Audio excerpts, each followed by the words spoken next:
Hola, bienvenidos a todos, bienvenidos a Canal Enfermero, bienvenidos a una nueva edición del programa El Debate, un debate que, como podemos suponer, en estos tiempos de pandemia no es posible hacerlo presencialmente por las distancias, por el espacio y también porque todos nuestros invitados de hoy se encuentran en distintos puntos de la geografía española.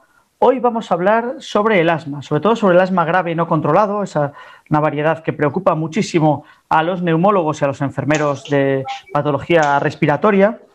Y para ello hemos invitado a varios de los que son más de los autores de esta guía, que sostengo en mis manos y de la que luego veremos imágenes, que es una guía de recomendaciones prácticas de enfermería en asma grave. Todos ellos han colaborado y han participado en la elaboración de este manual, que sin duda es de mucha utilidad para las enfermeras y para otros profesionales sanitarios en el abordaje de una patología que afecta en su versión más grave pues a 120.000 personas en España, y que ese porcentaje de pacientes, hasta un 4 o un 5%, depende un poco de las estadísticas, no están controlados y la evolución de su patología puede ser terrible. Hoy vamos a ver estrategias desde el punto de vista de la enfermería para mejorar el abordaje y la adhesión al tratamiento de estos pacientes, de la mano de unos auténticos primeras espadas de la neumología. El orden en las pantallas no sé si se va a corresponder porque el software hace lo que quiere, pero tenemos con nosotros a David Díaz Pérez, que es el coordinador del área de respiratorio de SEPAR, de la Sociedad Española de Enfermedades de Aparato Respiratorio y Cirugía Torácica. Él trabaja en el hospital, en el servicio de neumología del Hospital Nuestra Señora de la Candelaria, en Canarias. También contamos con Jordi Giner, que es del Servicio de Neumología y Alergias del Hospital de la Santa Creu y Sant Pau de Barcelona. Nos acompaña Agustín Frades, de la Universidad de la Unidad de Alergología del Hospital Virgen de la Concha de Zamora. Eva Martín Sopeña, enfermera también, supervisora ahora mismo en la unidad de la UCI, farmacia y anatomía patológica del Hospital Universitario Infanta Elena en Valdemoro, que es Madrid. Y por último, no menos importante, pues tenemos a Eusebi Chiner, que es neumólogo, es jefe del servicio de neumología del Hospital de San Juan de Alicante. Muchas gracias a todos por venir y por coincidir, que en las agendas es complicado a veces orquestarlas, para poder arrojar un poquito de luz sobre una patología respiratoria, ahora que el 99,9% de las informaciones en medios de comunicación versan sobre la pandemia de COVID, sobre el coronavirus. Creemos que hay que dedicar un tiempo también a patologías crónicas de toda índole, que también son respiratorias, como el caso del asma grave. Bueno, sin más, vamos a empezar con todos vosotros. La mecánica del debate es que sea ágil, iré haciendo algunas preguntas, podéis un poco, sin pisaros demasiado, intervenir cuando queráis. Y lo primero que quería plantear vamos a intentar calibrar la dimensión del problema que nos enfrentamos. ¿Hasta qué punto preocupa a todos vosotros, especialistas en neumología, el control del asma grave? De verdad, ¿cuántos pacientes pueden estar afectados qué impacto puede tener no solo en mortalidad, sino también en recursos sanitarios del sistema? Puede empezar quien quiera. Eusebi, por ejemplo, te veo ahí a mi lado en mi pantalla. Bueno, pues muchas gracias. Buenas tardes a todos. El problema de la asma grave efectivamente es un problema de salud importante, no solamente en España, sino en el resto del mundo. Como bien has comentado, afecta a un 5% de los asmáticos, pero esta población, que son 120, 150.000 pacientes en España, consumen muchísimos recursos sanitarios, no solamente a nivel de lo que son los costes directos o los costes de la propia enfermedad, de los ingresos hospitalarios, visitas a urgencias y demás, sino también los costes indirectos, pues por pérdidas de horas laborales, del trabajo, incluso también distintas poblaciones, porque no hablamos de adultos, pero también una porción más baja también de incluso de población infantil. Por tanto, es un problema que todos tenemos en nuestra, digamos, en nuestra cartera de pacientes, pues un grupo de aquellos que son los llamados exacerbadores, ingresadores, etcétera, que que todos ellos concentran muchísimos problemas. Y estos además pues tienen, como bien has señalado, mucha morbilidad, muchos otros procesos, enfermedades asociados de todo tipo, derivados de la propia enfermedad, derivados del uso de corticoides, de osteoporosis, de diabetes, etcétera, etcétera, de tal forma que bueno, pueden intervenir potencialmente muchos especialistas y por supuesto, la enfermería tiene un papel extraordinario, uno de los puntos clave de este debate. Uh-huh. Has esbozado un poco que es un porcentaje, el 5% que mencionábamos antes. Como enfermeros, al resto de los ponentes que estáis tan próximos a ese paciente, es un paciente muy complicado de abordar, no quiere dejar el tabaco. ¿Qué dificultades os encontráis en intentar mejorar la situación de ese paciente con asma grave? Podéis intervenir quien quiera. ¿Jordi? Bien, sobre todo uno de los principales problemas es el tiempo que requiere su atención.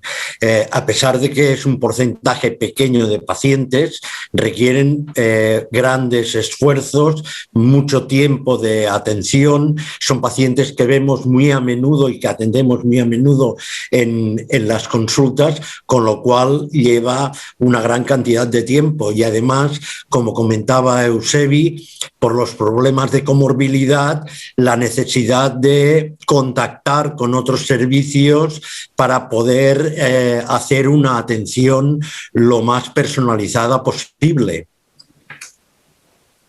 Sí, no sé si alguien quiere apostillar en este sentido. Es un paciente de entre todos los que os enfrentáis, os da, cuando sabéis que tenéis citado paciente con asma grave, os enfrentáis con más pesar o veis un reto importante. Creo que Agustín quería comentar algo. Agustín.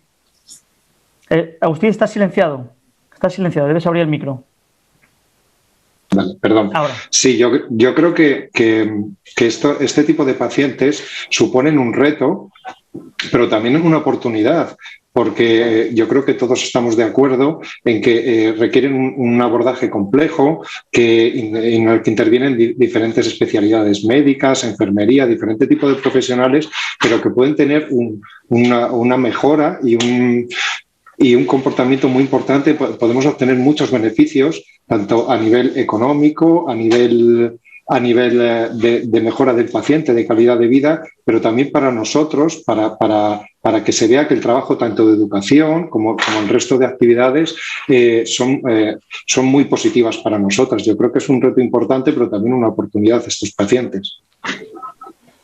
Y sobre todo, quizás la palabra reto es bastante acertada, la que dice Agustín, ¿no? El paciente de asma grave, sobre todo si lo tendríamos que definir en dos palabras, yo hablaría de complejidad y sobre todo a la hora de abordarlos son muy heterogéneos, es decir, nosotros tenemos guías de práctica clínica que nos dan una base muy importante para poder abordar a estos pacientes, pero ciertamente cada paciente que tenemos delante, aunque tenga similitudes con el anterior, lo tenemos que abordar de manera muy diferente. Para poder hacer un abordaje efectivo necesitamos tiempo y ahí Jordi está muy acertado, necesitamos tiempo con este tipo de pacientes porque nuestra herramienta es la palabra, ¿no? Básicamente. Y para escuchar, para hablar hay primero que escuchar, ¿no? Y en este sentido, los contactos múltiples que tenemos en diferentes modalidades, desde la telefónica, desde el email, desde la visita presencial, esos contactos prácticamente continuos, ¿vale? Que tenemos con ese paciente que recogemos, que viene de fuera, que está recién diagnosticado o que nos acaba de llegar de la unidad de pediatría neumológica, es muy importante, ¿no? Por lo tanto, aceptamos ese reto, bien como dijo Agustín, de ese paciente complejo, de ese paciente frágil que necesita nuestra ayuda y que el tratamiento farmacológico es la base, pero que la parte no farmacológica, sobre todo educacional, nuestras intervenciones como enfermeros y enfermeras respiratorios, es sin duda fundamental. Uh-huh. Eva Martín Sopeña, Hospital de Valdemoro. ¿qué papel ¿qué papel juega el tabaquismo en estos pacientes? ¿Encontráis que a pesar de que sus obvias y evidentes, supongo, dificultades para respirar, siguen enganchados al tabaco o funcionan bien las estrategias para que lo abandone totalmente? A ver, el tabaco juega un papel importante también. En mi experiencia, sobre todo en la consulta de alergología, que he estado 10 años trabajando en ella, y es verdad que yo pacientes, el tabaco no le he tratado mucho, porque eso aquí lo hemos tratado mucho más en la consulta de neumología, entonces casi que prefiero que esta pregunta a lo mejor otro de mis compañeros puede responderla mucho mejor que yo. Perfecto, ahora retoma a alguien. Pues cuéntanos un poco cómo es el abordaje de estos pacientes. Bueno, pues yo veo que este tipo de pacientes, o sea, el papel de enfermería, como bien han dicho mis compañeros, es fundamental. Son pacientes muy complejos que precisan de nuestro tiempo para poder realizar una educación adecuada, que la educación de estos pacientes tiene que ser individualizada y hablar un poco de las nuevas tecnologías, que creo que es algo que nos ha abierto muchas puertas ahora mismo, que es una herramienta terapéutica que en época de COVID parecía que antes del COVID había muchas resistencias a ella y el COVID nos ha abierto los ojos, nos ha hecho salir de nuestra zona de confort y creo que tenemos que aprovecharlo y usarlo en beneficio de nuestros pacientes porque nos hace estar cerca de ellos mucho más allá de las paredes de un hospital, de una consulta y una mayor accesibilidad, que es lo que ellos necesitan, una mayor confianza, más cercanía. Yo creo que eso ahora mismo es la clave que nos puede ayudar a mejorar el seguimiento de estos pacientes. Sí, eso os iba a preguntar efectivamente si os habéis visto obligados por la pandemia a modificar la forma de trabajar y el papel que tenían la tecnología, la teleconsulta, este tipo de ayudas tecnológicas, pero ¿se puede hacer buena educación para la salud a través del ordenador? Por ejemplo, pues yo que sé, manejar un inhalador, no lo sé cómo veis este aspecto todos. Yo creo que, como ha comentado Eva, las nuevas tecnologías han aportado muchísimo. Quizá todos nosotros creíamos en ellas, pero no teníamos los medios suficientes para poder desarrollarlas, cosa que a lo largo de este año se ha realizado. En este momento, tanto los pacientes como nosotros estamos mucho más conocedores de su utilización y hay ya aplicaciones que nos permiten incluso, como comentabas, poder enseñar y controlar algo que antes pensábamos que solo se podía hacer presencialmente, que es el uso de la terapia inhalada, por ejemplo, ¿no? Y en estos momentos tenemos aplicaciones en las cuales el paciente puede estar tomando la medicación en su casa y nosotros controlando cómo lo está haciendo en tiempo real para poder corregir errores o incluso poder citar al paciente para una sesión, como podemos estar haciendo ahora en esta entrevista, una sesión con el paciente para resolver dudas, para poder dar algún tipo de explicaciones concretas que precisen en un momento determinado. Yo creo que sí, que en este momento la telemedicina ha llegado para quedarse y es un gran aliado para poder contactar con pacientes que muchas veces están lejos, requieren tiempo de desplazamiento, con lo cual todos nos ahorramos tiempo.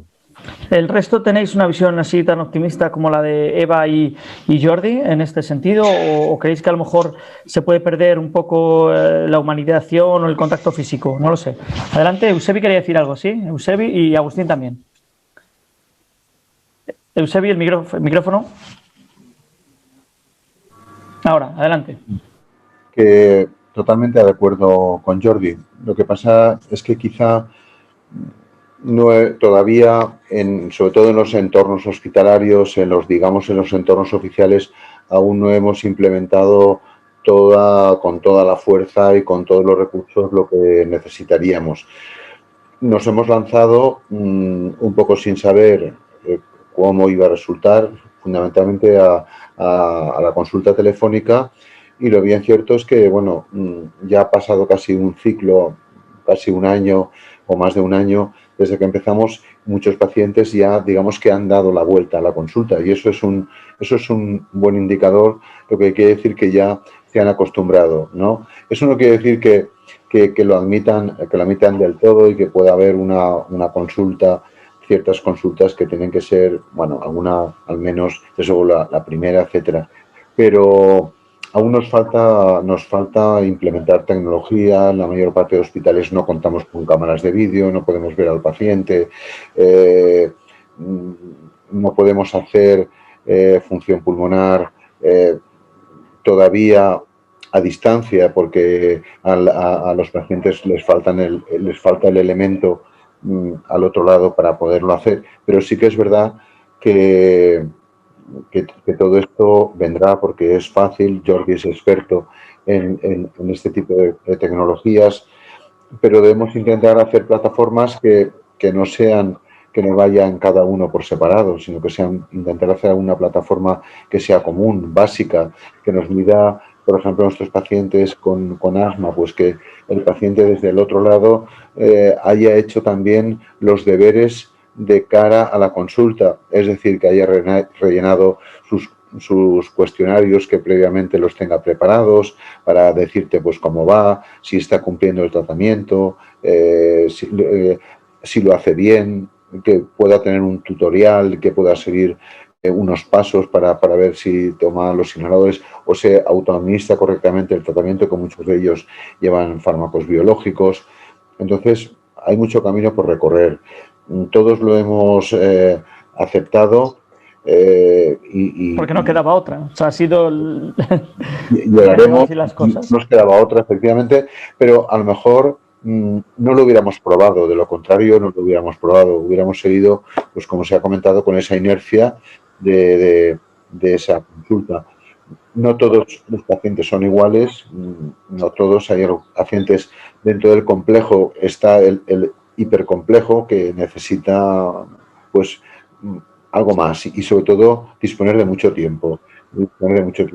Las consultas telefónicas no son fáciles. A veces hay que prepararlas bien, que el paciente también esté preparado y el tiempo, porque pueden ser muy largas, y hay que optimizarlo. Y por tanto, cuanto más dirigido esté, pues mejor. Cuanto más contenido se le pueda sacar, mucho mejor. Perfecto. No sé si gracias, Eusebio, Agustín quería apuntar algo en este sentido, y David.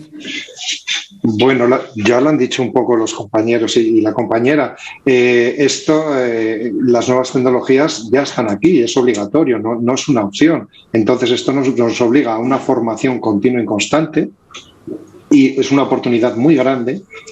También tiene sus pequeños complicaciones o sus pequeños peros que podemos poner, pero desde luego necesitamos una formación continua para llevar a los pacientes a que obtengan su información y sus procesos de fuentes que estén suficientemente avaladas, acreditadas, que sepamos llegar a ellos. Desde luego el grupo de pacientes es muy heterogéneo, básicamente, por ejemplo, con la edad. No es lo mismo un adolescente que tenga un asma grave a una persona de 60 a 70 años con el tema de las tecnologías.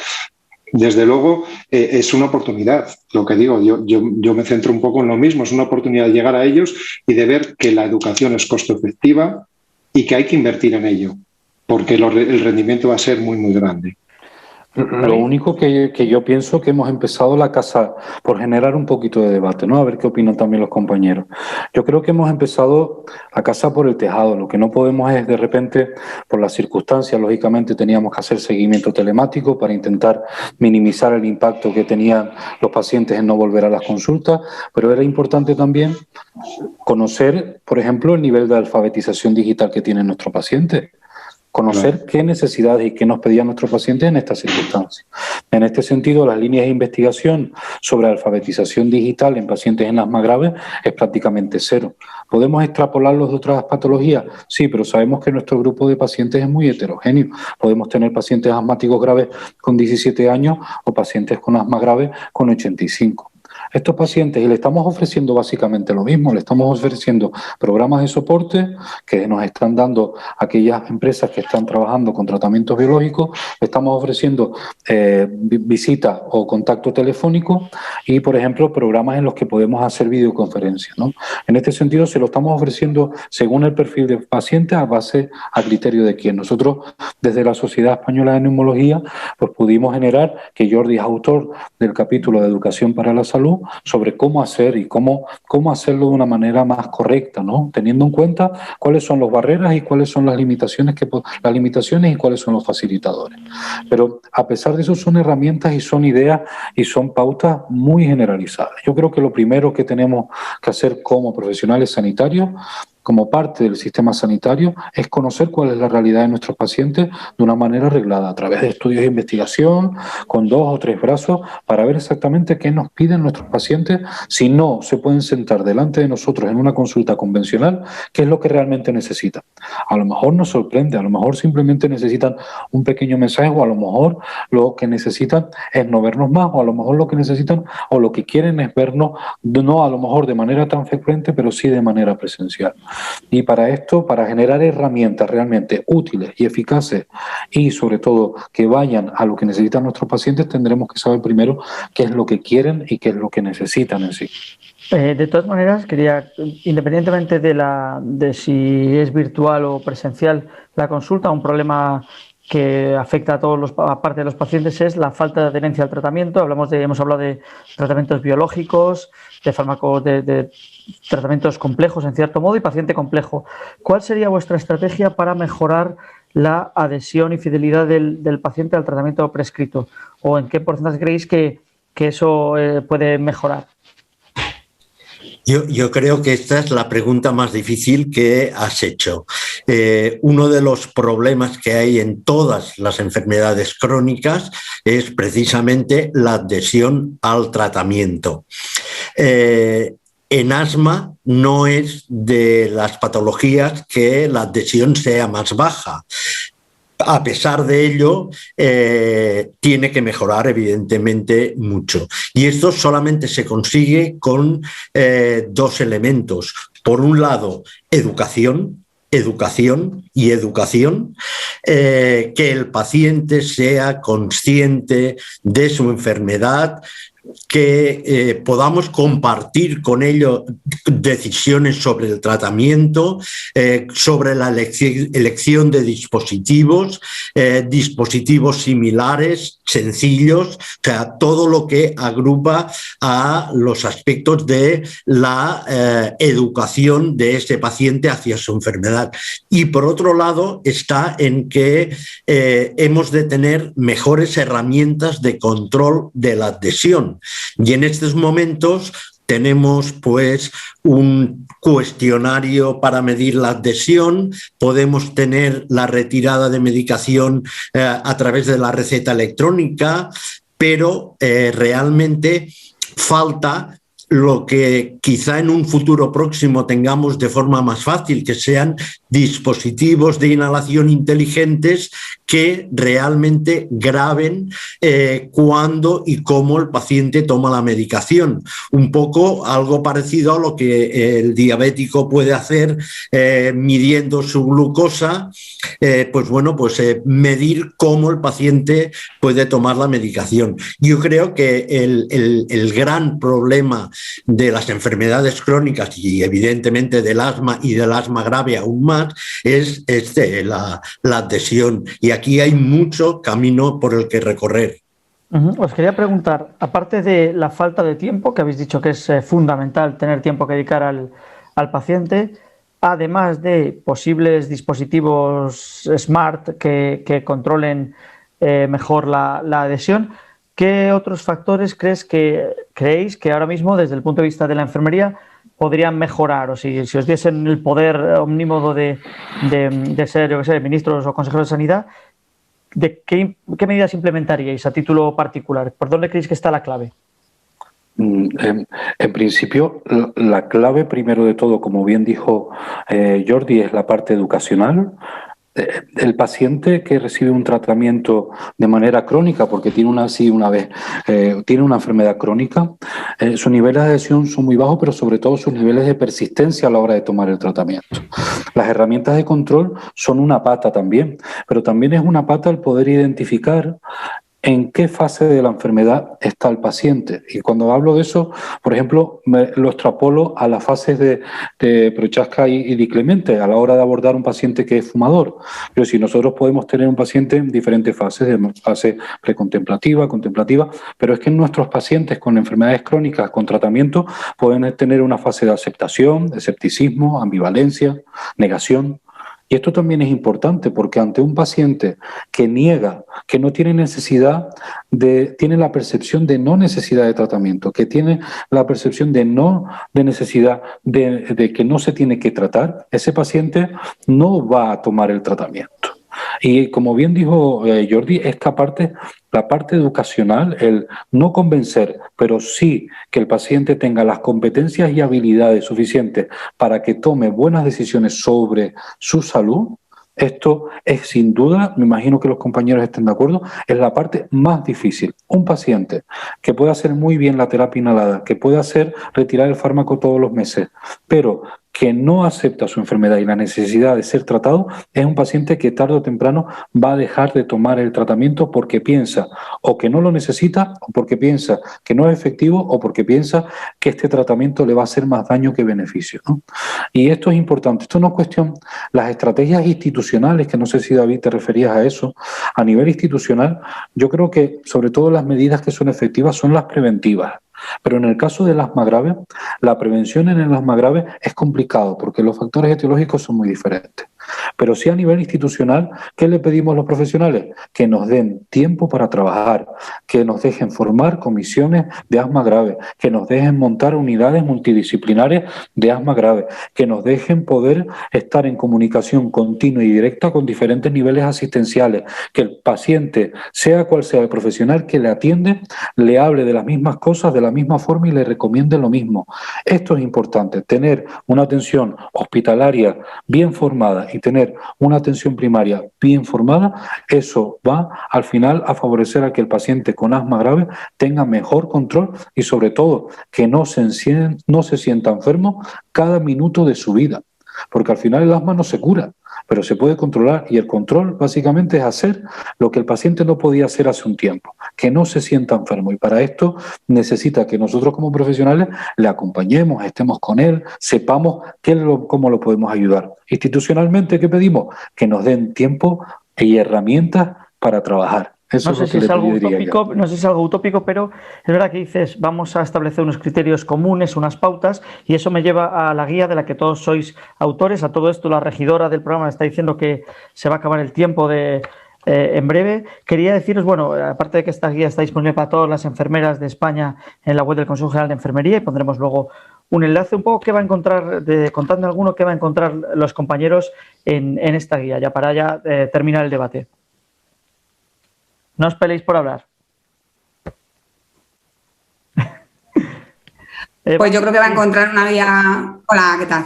Yo creo que va a encontrar una guía muy completa, muy sencillita, en el que te va a dar herramientas para poder realizar tu día a día en la consulta con nuestros pacientes. En el caso del capítulo en el que yo he participado, es súper importante la comunicación con nuestros pacientes, el establecer una relación de confianza para que nosotros, porque algo fundamental es poder llegar a motivar a nuestros pacientes para que hagan ese cambio, que no solo tener los conocimientos de la enfermedad, saber cómo tratarla, saber en qué consiste, sino adquirir esas habilidades y llegar a cambiar la actitud que tienen y eso es fundamental. Entonces, en esa guía te da pues una serie de herramientas para facilitarnos nuestro trabajo. Yo creo que es muy completa, muy sencilla y Está fenomenal. Además, esta guía de los que estamos aquí presentes hay que recordar con mucho cariño, porque el esfuerzo fue de muchas personas para que esta guía saliera adelante y se escribiera. Pues me acuerdo sobre todo también otro de los autores, ¿no?, como Carmen Hernández, que no ha podido estar hoy con nosotros, o luego también otro de los revisores que acompañó a Jordi Giner, ¿no?, como Valentín López, y luego también la otra compañera de Eusebi Giner, ¿no?, en la coordinación técnica, como la doctora Virginia Villido, ¿no?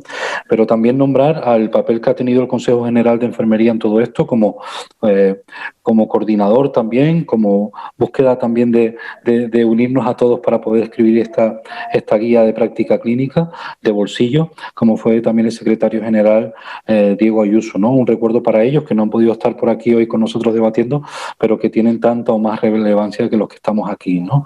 Y para terminar, simplemente comentar, haciendo oda al trabajo multiprofesional que hoy se ve aquí entre neumólogos y enfermeros, acordándonos también de los alergólogos, pero también hay dos figuras que yo creo que son claves, ¿no?, también en el manejo del asma grave, como son los farmacéuticos también, ¿no? Los enfermeros tenemos que acostumbrarnos a trabajar en equipos multidisciplinares, más allá de nuestro compañero de puerta a puerta. Y en este sentido, los farmacéuticos son una pieza también importante para nosotros, y sobre todo el equipo de atención primaria. No nos podemos olvidar de ellos e involucrarlos en las decisiones, y sobre todo coordinarnos bien, informarlos bien, para que puedan seguir haciendo una asistencia correcta a los pacientes con asma grave. Bueno, compañeros, por desgracia nos estamos quedando sin tiempo. Creo que merece la pena abordar el asma y otras patologías relacionadas con el aparato respiratorio en futuros debates y entrevistas aquí en Canal Enfermero, que no todo va a ser el COVID y hay mucho de lo que hablar y debatir. Y sin más, os quería pedir a cada uno de los intervinientes una última pincelada flash sobre la patología y sobre vuestra particular visión, porque decía David antes, sí, desde el punto de vista institucional hay que hacer tal y cual, pero también que nos interesa el punto de vista profesional, más personal de enfermeros y médicos, en este caso también expertos en la materia, decir, no, mira, para mí la clave es esta y me quedo con esto. Adelante, voy por orden. David Díaz. ¿Estás sin micro? Sí. En principio, como punto clave a la hora de abordar como enfermeros respiratorios a un paciente con asma grave, la clave por nuestra parte, siendo un poco egoístas, lo que necesitamos es realmente formación especializada para tener los suficientes conocimientos para poder solucionar prácticamente todos los problemas. Y no solo focalizados en lo que es en la enfermedad pulmonar en sí, sino, como bien antes apuntó Jordi y Eusebi, la responsabilidad o el peso que tienen las diferentes comorbilidades, no solo hablando de enfermedades, sino también, por ejemplo, morbilidad psiquiátrica o morbilidad también socioeconómica o sociofamiliar. El tener los suficientes conocimientos para poder solucionar esos problemas, esa es la clave, ¿no? Tenemos que averiguar cuál es el objetivo del paciente, qué es lo que quiere para sí y para su enfermedad.